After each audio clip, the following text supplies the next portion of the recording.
Blessed day mga kapamuso, maraming salamat po sa inyong patuloy na pakikiisa ho sa gawain natin na pananalangin. At tayo po ay dumako ngayon sa devotion.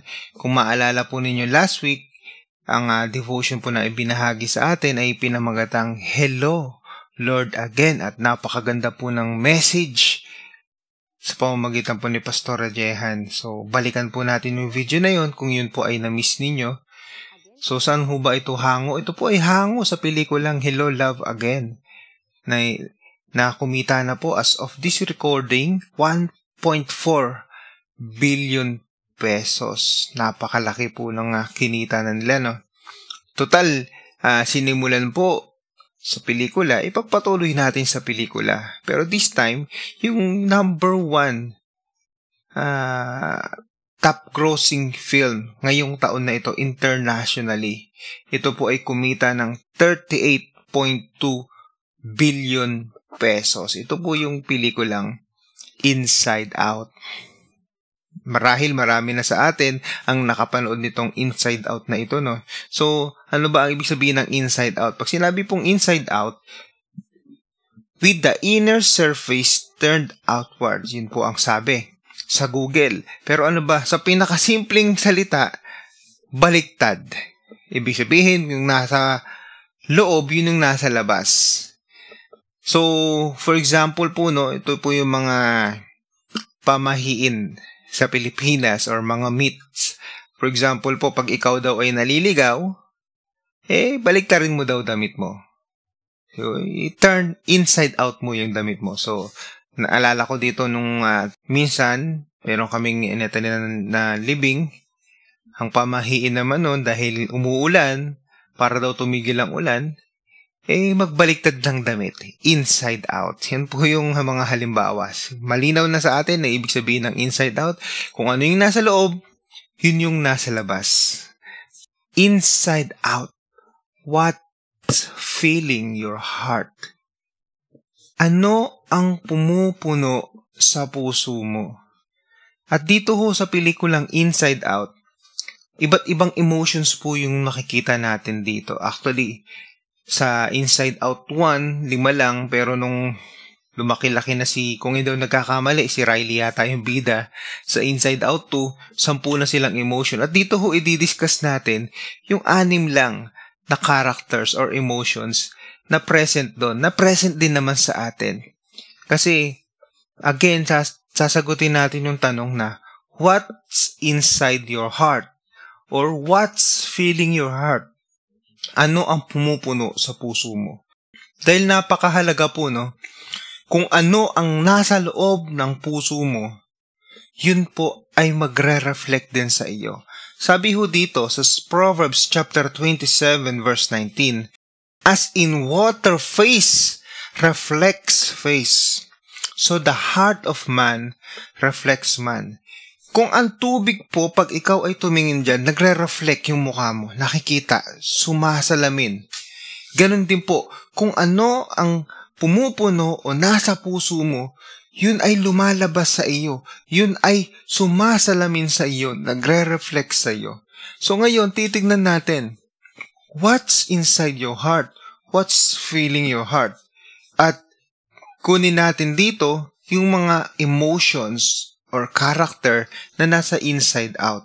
Ang puso mo ba ay puno nito? Number 1, anger or galit.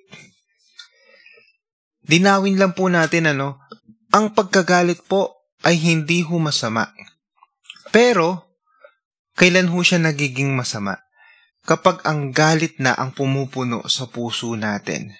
Ephesians chapter 4 verse 26. Be angry and yet do not sin. Do not let the sun go down on your anger. Malinaw ho dito mga kapamuso, hindi ho dinidiscourage na magalit. Actually, meron nga ho tinatawag na righteous anger. And yung pagkagalit ay isang emosyon na ibinigay din kasama sa atin nang tayo ay nilikha ng Diyos. Pero, kailan ho nagiging mali ang pagkagalit? Kapag ka ang galit na ito ay nagre-resulta na sa kasalanan. Kapag ka ang galit na ito, siya na yung pumupuno sa puso mo. Kasi pag ito na ang pumupuno sa puso mo, magre-reflect yan sa'yo. Lalabas at lalabas yan sa'yo. Magiging magagalitin ka, lahat na lang ng reaction mo puro galit. Sa sobrang punong-puno ng galit, lalayuan ka na ng mga tao. Alam niyo, meron sa Bible nito, na punong-puno ng galit ang puso niya, na pati yung anak niya ay papatayin niya na. Sino siya? Siya po ay si Haring Saul. Punong-puno ng galit ang puso niya. Galit na galit siya kay David kahit wala namang ginagawa. At nung nararamdaman niya na ang kanyang anak na si Jonathan ay pinapahalagahan si David, pinoprotektahan si David, alam niyo yung ginawa niya sa 1 Samuel chapter 20? Kinuha ni Saul yung spear, diba? Tapos hinagis niya kay Jonathan, buti na lamang at nakailag. Hindi niya nakontrol yung sarili niya. Mahirap po pagka punong-puno ng galit ang puso natin. Ito po ay palatandaan ng kamangmangan at walang kaalaman at hindi pagkakontrol sa sarili. Sabi sa Proverbs chapter 14 verse 29, "He who is slow to anger has great understanding, but he who is quick-tempered exalts folly." Kaya napakahalaga ho, huwag nating pupunuin ang puso natin ng galit. Kasi konting spark lang, mag-iinit agad yung ulo natin. That's why kabi-kabila ang road rage yung nakikita natin, napapanood natin sa balita. Nailabas mo nga ang galit mo, makukulong ka naman. 'Di ba? So, pagpasensyahan mo na lamang. So, huwag nating hayaan na mapuno ang puso natin ng galit. Dahil lalabas yan sa ginagawa natin, sinasabi natin, kinikilos natin. Pangalawang karakter ho na lumabas ho sa Inside Out ay yung disgust. What's filling your heart? Disgust. Ang puso mo ba ay punong-puno ng pagkainis? 'Di ba? Or disgusto. So, pag sinabi nating disgust, kabaliktaran ito ng please or attraction. Hindi ka na-attract. Ikaw ay naaalibadbaran. Ikaw ay naiinis. Ito po yung disgust.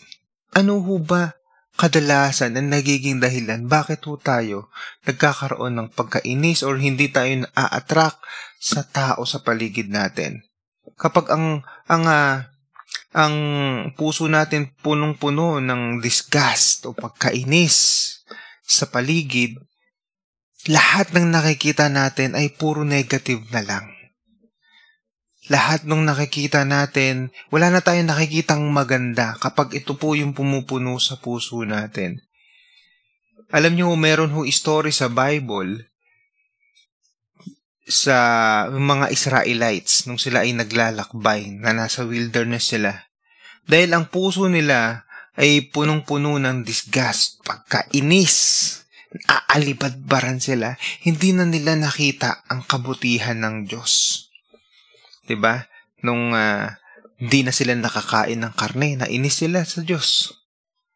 Sabi nila, mabuti pa dun sa Egypt, may mga karne. Nung hindi sila nakakainom, nagalit na naman sila. Punong lahat na nakikita nila, hindi nila nakita yung magandang ginawa ng Diyos, yung pinalaya sila sa pagkaalipin, bibigyan sila ng lupa, sila ay sinasamahan ng Diyos. Yung mga himala, pag-ibig, biyaya ng Diyos, nakipag-usap ang Diyos sa kanila, hindi na nila nakita kasi punong-puno ang puso nila ng pagkainis. At ito po, huwag nating nahayaan na pumuno sa puso natin. Minsan, kaya ho tayo nagkakaroon ng disgust or disgusto sa mga tao sa paligid natin because of our differences. Di ba, minsan sabihin natin, ano ba naman klaseng taong to? Ang ingi-ingi naman ito. Ano ba ng mga taong to? Wala nang ginawang lahat na lang nakikita natin puro negative. Alam nyo, mayroon ho tayong mga differences and we cannot please everyone.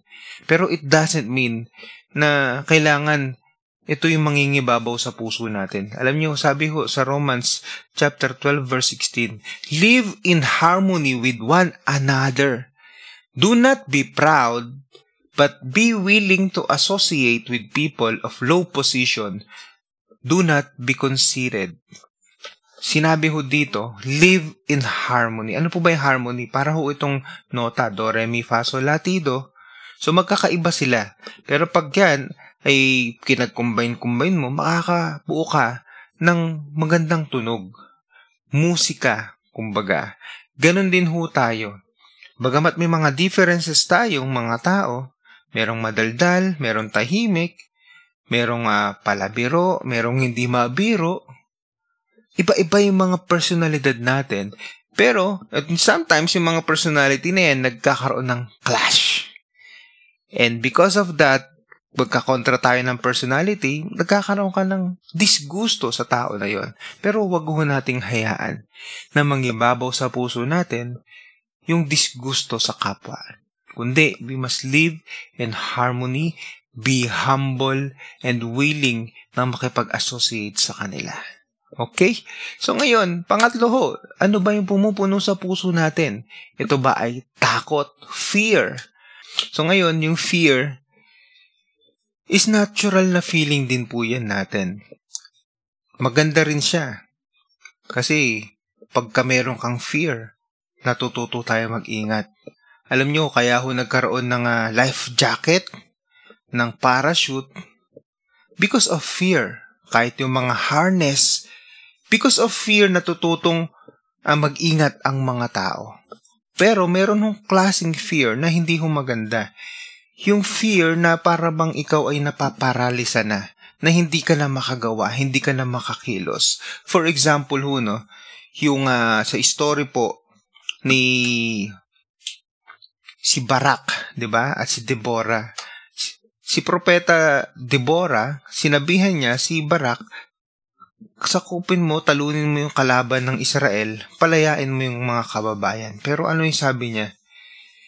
Hindi ako sasama. Hindi ako pupunta kung hindi ka sasama, sabi ni Barak kay Deborah. Kaya nga sabi ni Deborah, dahil yan ang gusto mo, ay ang karangalan ay mapupunta sa babae. At yun nga, babae yung nakapatay kay Sisera. Bakit nasabi ho ni Barak yun? Kasi natatakot siya. Natatakot siya na pumunta, lumusob pag wala ang propeta ng Diyos. Huwag ho nating hahayaan na yung takot ay talunin tayo. Pag sinabi ko kasi nating courage, 'di ba? Pag sinabing huwag kang matakot, hindi ibig sabihin nito absence of fear. Kundi you will overcome fear through the help of God. Isa pong halimbawa dito, si Gideon. Siya po ay natatakot din, 'di ba? Nakalabanin ng mga kalaban ng Israel. Sa katunayan, siya po ay humingi ng sign kay Lord. Ano yung sign niya hiningi, di ba? Na pagka, Lord, kung talagang pagtatagumpayin mo ko, sasamahan mo ko, itong fleece of wool. So, para siyang basahan. Yung mga, ito kailangan, pag basa ito, kailangan tuyo yung paligid, at gano'n naman, vice versa. Tuyo ito, basa naman ng paligid. Humingi siya ng sign. Saka sa mga susunod na araw pa, humingi pa ulit siya ng sign. Nag-espiya siya. Narinig niya na naginip yung mga kalaban nila. At naging matapang siya. Ando dun pa rin yung fear, ano? Dapat ho, yung fear, hindi ho talaga ibig sabihin niya mawawala siya. Pero tatalunin natin siya. Sabi ho sa Isaiah chapter 41 verse 10. So do not fear, for I am with you. Do not be dismayed, for I am your God. I will strengthen you and help you. I will uphold you with my righteous right hand. So, ayan po, no? Yan ang pangako. Yan po yung sabi ng Diyos. Do not fear. Paano ho natin matatalo yung fear? Yung katotohanan na kasama natin ang Diyos. At hindi lamang ho natin kasama, ang sabi niya, I will strengthen you and I will help you. Diba? And isa pa po, emosyon na lumitaw sa pelikulang Inside Out, na ito naman po ay present din naman sa atin. What's filling your heart? Is it sadness? Kung napanood nyo po yung pelikulang Inside Out, 'di ba? Si sadness na yung kumukontrol doon sa bahagi ni Riley na wala sila Joy doon sa eksena, napunta sila sa ibang lugar. So ngayon, si sadness yung nangingibabaw na pakiramdam ni Riley. Again, inililinaw ho natin, itong mga emotions na ito, hindi ho sila masama at hindi naman ho talaga natin dapat sila tanggalin. Pero dapat balanse lang. Actually, ito po yung natutunan ko sa pelikula eh. Kasi kaming mga lalaki, we have the tendency na isuppress yung emotion namin. Pero dito sa pelikulang Inside Out, yung sa bandang dulo, na hinayaan na ni Joy na si sadness na yung kumontrol. Okay lang umiyak. So, yun yung sinasabi doon sa pelikulang yun. At yun yung natutunan ko doon. Okay lang umiyak. Okay lang malungkot. Pero, again, wag natin nahayaan na yung lungkot, siya na yung kukontrol sa puso natin. Siya na yung pupuno sa isip at puso natin. Alam niyo po, gusto ko pong i-share sa inyo yung naging favorite na verse ko noong ako po ay dumaranas ng matinding pagsubok. Ito po yung Psalms chapter 34 verse 18. Favorite ko po ito nung nasa Cardona pa kami. Sabi dito, "The Lord is close to the broken-hearted and saves those who are crushed in spirit." Ang ganda talaga nito. The Lord is close to the broken-hearted. Si Lord ay malapit sa mga taong nasasaktan, sa mga taong nalulungkot. Sabi sa verse 19, "The righteous person may have come many troubles, but the Lord delivers him from them all."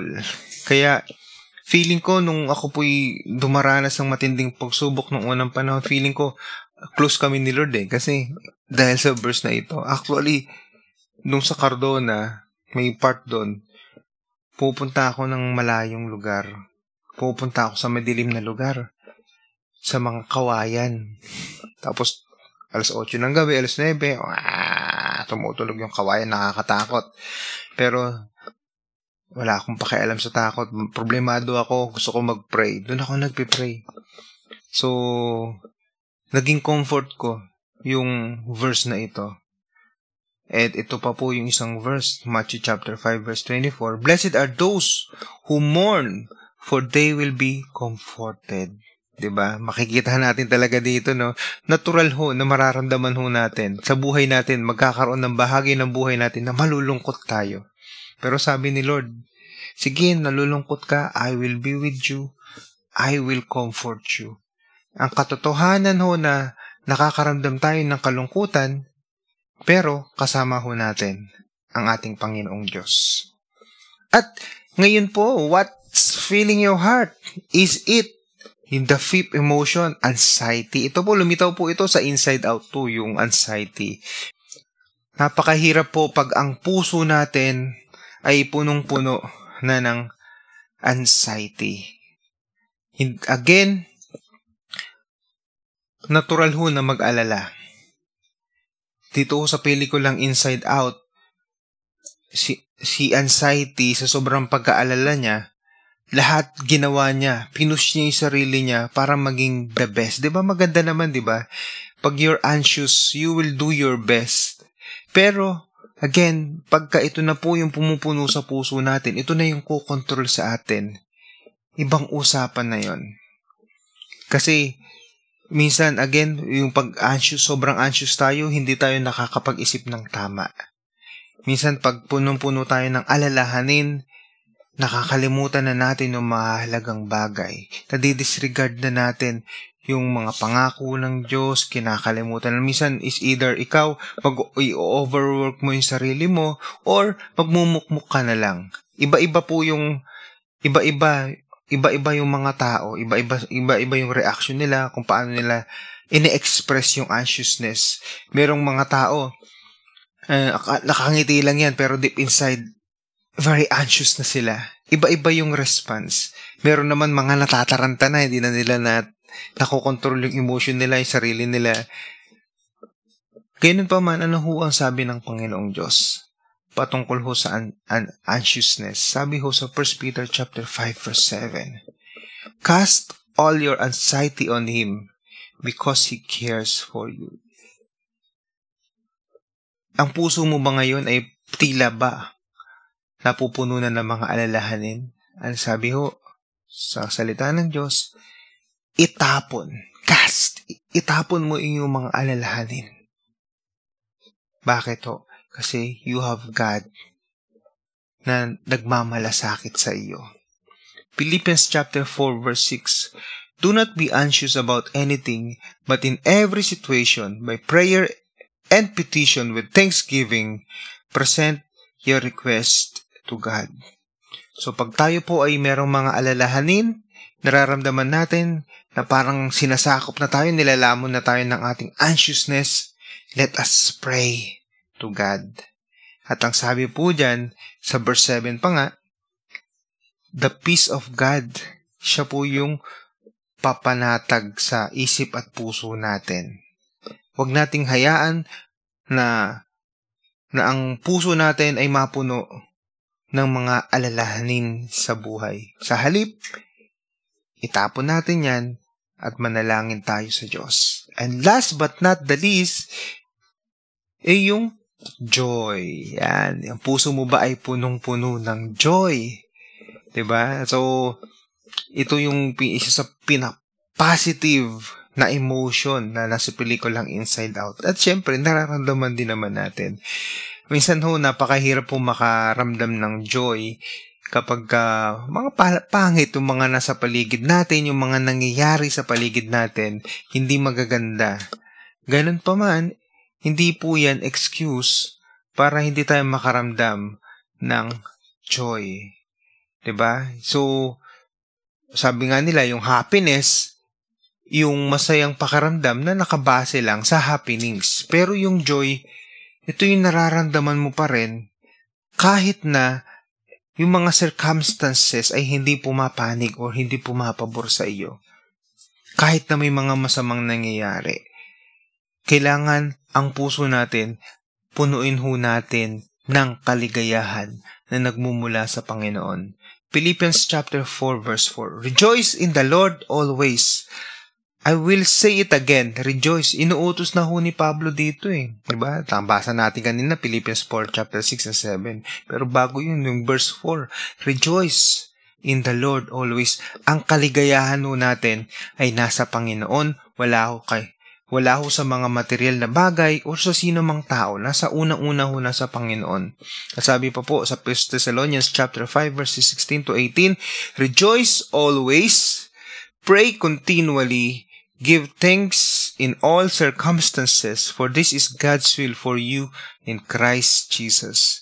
So, malinaw na naman again na inire-remind sa atin, rejoice always. Ang pagiging maligaya po, unang-unang matututunan natin dito, it is intentional. Intentional siya, sadyain mo. Kahit malungkot yung pakaramdam mo, kahit hindi maganda yung nangyayari, sadyain mong maging joyful. Paano yun? Sa Panginoon ho natin matatagpuan yan. Kaya nga sabi, pray continually. Pangalawa, give thanks pa rin. Okay? And last verse, Romans chapter 15 verse 13, may the God of hope fill you with all joy and peace as you trust in Him, so that you may overflow with hope by the power of the Holy Spirit. May the God of hope fill you with joy. Tayo po ay mayroong banal na espiritu na nananahan sa puso natin. Punuin ho natin ito ng kaligayahan na nagmumula sa banal na espiritu. The fruit of the Spirit is love. Ang sumunod, joy. Kung tayo ay naghahanap ng kaligayahan, ang kaligayahan hanapin ho natin sa Panginoon. Kaya nga ang tanong ho, what's inside your heart? What's filling your heart? Yung mga emotions na nakita natin kanina, makikita natin lahat to ang Diyos ay may sagot siya doon. May mga Bible verses siya sa lahat ng pakaramdam natin, sa lahat ng mga sitwasyon na mga nangyayari sa buhay natin. Pero again, wag natin hahayaan yung mga negative emotions ay ito yung pumuno sa puso natin. Kasi kapag ito yung pumuno sa puso natin, sabi, inside out. Kung ano yung nasa loob, magre-reflect yan sa'yo. If puso mo punong-puno ng galit, lalabas yan. Kung ang puso mo punong-puno ng alalahanin, lalabas yan sa mukha mo. Kung ang puso mo ay punong-puno ng kalungkutan, lalabas din yan. Magre-reflect din yan sa'yo. So, lahat ng emotion, yung fear, yung meron tinatawag ng yung paralysis yung dahil sa takot, hindi wala ka nang magawa. Yung analysis paralysis, yung sinasabi nga, sobrang mong pag-a-analyze because of your fears, wala ka nang nagawa, wala ka nang na-accomplish, wala ka nang natapos. Sa halip po, punuin natin yung puso natin ng kaligayahan na nagmumula sa Panginoon. Kaya ang tanong kanina, di ba? What's inside your heart? Palitan natin yung tanong. Who's inside your heart? Sino ang nasa puso mo? Fill your heart with the presence of God. Fill your heart with the presence of God. Punuin mo ang puso mo ng presensya ng Diyos. Kapag siya ang pinatira natin sa puso natin, tiyak mararamdaman natin yung kapayapaan, kaligayahan, hindi ho kayang bayaran ng ano paman. God's presence will encroach negative emotions that may control us, if not contained. Ang presensya ho ng Diyos, sasakupin niya yung mga negative emotions na kapag hindi ho natin makontrol, pag hindi natin makontain, lalabas at lalabas ho sa atin yan. Kaya ang tanong ho ulit na dapat nating sagutin at who's inside your heart? Sino ang nasa puso mo? Hayaan natin na ang Diyos ang tumira sa puso natin at punuin ng kanyang presensya at kapangyarihan ng puso natin. At ang kaligayahan at kapayapaan na hindi malirip ang siyang lumabas, mag-reflect sa ating buhay. God bless us, mga kapamuso. At tayo po ay manalangin. Lord, tulungan niyo po kami na ang puso namin ay mapuno ng kapayapaan at kaligayahan na nagmumula sa iyo. Alam po namin na yung mga iba't ibang emosyon ay hindi naman ho talaga masama. Pero ayaw po namin hayaan na yung mga negatibong emosyon ang pumuno sa puso namin. Kaya, ikaw, aming Diyos, ang umupo sa trono ng aming puso. Kayo ang maging Panginoon at Hari ng aming puso. Punuin ninyo ng inyong presensya at kapangyarihan, biyaya, kapayapaan, kaligayahan ang aming puso. Who's inside our hearts? Who's filling our hearts? Kayo po, Panginoon, ang nais naming pumuno sa aming puso. Sa pangalan ni Jesus. Amen.